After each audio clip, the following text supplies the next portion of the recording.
kay North Court Blackwater in Caloocan. So, panalo na sana yung Blackwater mo. Maganda yung laro ni Troy Rosario.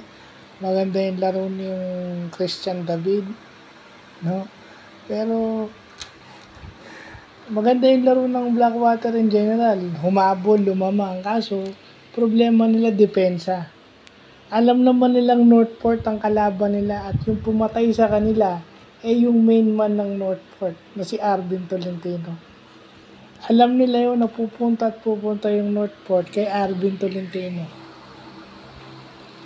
Di ba may isolation niya? Bakit pinababayaan mong magkaroon ng isolation play si Arvin Tolentino na alam nyo na dun siya magaling? So defense yung problema. When yung main man ng Northport scores on the clutch, defense ang problema dyan. Kasi sayang yung offense nyo maganda. And sana yung mga last plays nyo, hindi nyo na dapat, sa akin dapat maganda rin kasi ang depensa ng Northport nung mga huling seconds ng laro, yung mga last part ng game. Kaya medyo nahihirapan na silang makahanap ng inside scoring. Pressure tuloy silang Batak to shoot at 3. Alam naman natin si Rain ng Batak, dead shot yun.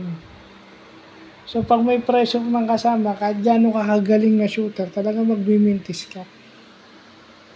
So yun, dapat, ang sa akin doon, dapat kung ako yung si Jeff Carriazo, he knows anytime pwedeng magkaroon ng offensive explosion o offensive barrage itong si Arvin Tolentino na nangyari ngayon.